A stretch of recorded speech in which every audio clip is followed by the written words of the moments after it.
Hello guys, मेरा नाम Jack है। तो आज से हम लोग एक नई प्लेलिस्ट शुरू करने जा रहे हैं जिसमें हम लोग वेब स्क्रैपिंग सीखेंगे, बेसिक से लेकर एडवांस लेवल की। तो हम लोग ये सब करेंगे पाइथन के द्वारा। पहले देखते हैं कि वेब स्क्रैपिंग होती क्या है।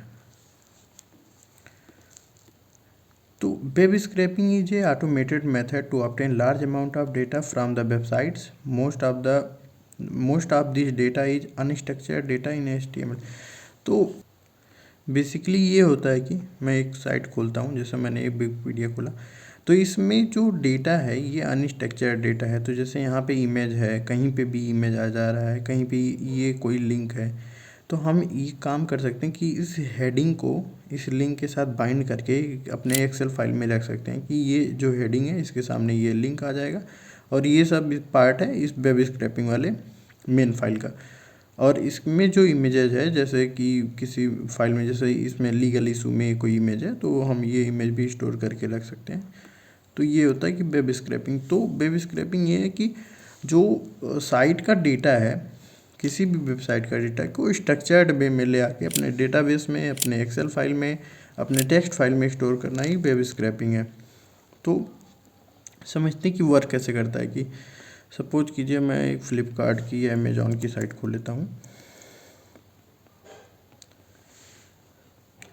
जैसे ये सब डेटा है जो इनके साइट पे लिस्टेड है, तो ये कहीं से प्रोसेसिंग होके आ रहा है कि डील ऑफ द डे ये रहेगा, कल को डील ऑफ द डे कोई और चीज़ रहेगा। तो ये डेटा कहीं से प्रोसेस होके यहाँ पे आके स्टोर हो रहा है ये। तो हम लोग क्या करेंगे कि इस डेटा के इसमें जो HTML है, इस HTML को, जैसे इमेज टैग के अंदर कोई इमेज, ये इमेज टैग के अंदर है, इसके साथ कोई टेक्स्ट लिखा है तो कहीं पे ये टेक्स्ट के अंदर होगा। तो हम लोग क्या करेंगे बेसिकली कि इस HTML को इसमें से रिमूव कर देंगे और जो बचा है डेटा, जैसे अभी ये कहाँ कितना अंदर इन लोगों ने छुपा के रखा है, जैसे कि ये अप टू 95% ऑफ ये लिखा है। तो क्या है कि ये जो डेटा है इन लोग के साइट पे, ये HTML के अंदर रेंडर हो रहा है। ये इमेज है, कहीं पे किसी और वे में रेंडर हो रहा है, जहाँ पे ये ऐसे 4 डेटा एक साथ रेंडर हो रहा है।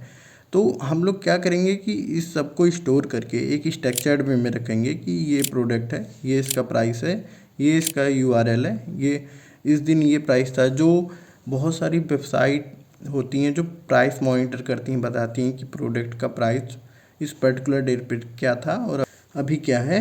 तो ऐसी साइट को भी इसी वेब स्क्रैपिंग के द्वारा बनाया जा सकता है कि वो लोग हर दिन पे जाके उस सपोज अमेजॉन पे उस फ़ोन की प्राइस क्या है, वो करंट डे पे क्या है, इसके एक दिन पहले क्या थी, एक महीने पहले क्या थी, वो सब डेटा स्टोर करते हैं और अपनी साइट पे उसको ग्राफ के फॉर्म में शो करवाते हैं। तो इसको वेब स्क्रैपिंग बोलते हैं। तो अभी हम लोग समझ लिए इसको कैसे ये काम करता है। तो अभी सीखते हैं कि हम लोग इस कोर्स में सीखने क्या वाले। तो इस कोर्स में हम लोग सीखेंगे सरफेस वेब, डार्क वेब की साइट कैसे एक्सेस की जाती है। और बहुत सारी साइट होती है जो API प्रोवाइड करती है, जैसे कि रेडिट हो गया, डिस्कॉर्ड, टेलीग्राम। तो इन सब पे जो लार्ज अमाउंट ऑफ डेटा होता है तो उसको स्क्रैप कैसे करके रखना है, तो ये सब हम लोग भी सीखेंगे इस कोर्स में।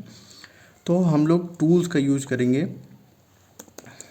ब्यूटीफुल सूप है, सेलेनियम है, स्क्रैपी है और बहुत सारे रिक्वेस्ट मॉड्यूल है। तो बहुत सारे टूल्स हैं। तो हम लोग इसमें से कुछ टूल का यूज करके सीखेंगे और मैं आपको गारंटी देता हूँ कि ये सीखने के बाद आप बेसिक लेवल से एडवांस लेवल की वेब स्क्रैपिंग कर पाएंगे। मतलब कि कोई भी साइट है, किसी में लॉगिन करना है, किसी में कैप्चा फिल करना है, तो वो सब भी आप आराम से करके, तक कि डार्क वेब की जो साइट हो, डार्क वेब की साइट को स्क्रैप करने के लिए TB सेलेनियम एक मॉड्यूल आता है, तो उसका यूज करेंगे। तो ये बेसिकली सेलेनियम पे बेस्ड है। पहले तो हम लोग सेलेनियम सीखेंगे, फिर कैसे TB सेलेनियम का यूज करना, तो ये सब भी सीखेंगे। अब देखते हैं कि इसका यूजेज कहाँ कहाँ है। जैसे अभी मैंने बताया ना प्राइस मॉनिटरिंग में, तो कंपेयरिंग प्राइस में, collecting email addresses, social media का डेटा कलेक्ट करने में, मॉनिटरिंग ऑफ द न्यूज़। कोई आपको न्यूज़ साइट बनानी है, आपने करंट न्यूज स्क्रैप करके रखना शुरू कर दिया हर मिनट पे, तो वो चेक करता रहेगा कोई न्यूज़ आया। जैसे कोई न्यूज़ आता है आपको बताता रहेगा। कोई आपका रियल इस्टेट लिस्टिंग साइट है, तो इस तरह के बहुत सारे यूजेज हैं। जो अभी ML और AI का टाइम चल रहा है, तो उसमें लार्ज अमाउंट ऑफ डेटा की ज़रूरत होती है मॉडल को ट्रेनिंग के लिए, तो उसको भी ऐसी तरीके से स्क्रैप करके रखा जा सकता है। तो आने वाले वीडियो में हम लोग सीखेंगे पाइथन द्वारा वेब स्क्रैपिंग। तो अभी तक आपने डाउनलोड नहीं किया तो आप लोग पाइथन डाउनलोड कर लीजिए। यहाँ से क्लिक करके पाइथन डाउनलोड कर लीजिए और यहाँ से क्लिक करके आप VS कोड डाउनलोड कर लीजिए। तो बस मिलते हैं नेक्स्ट वीडियो में।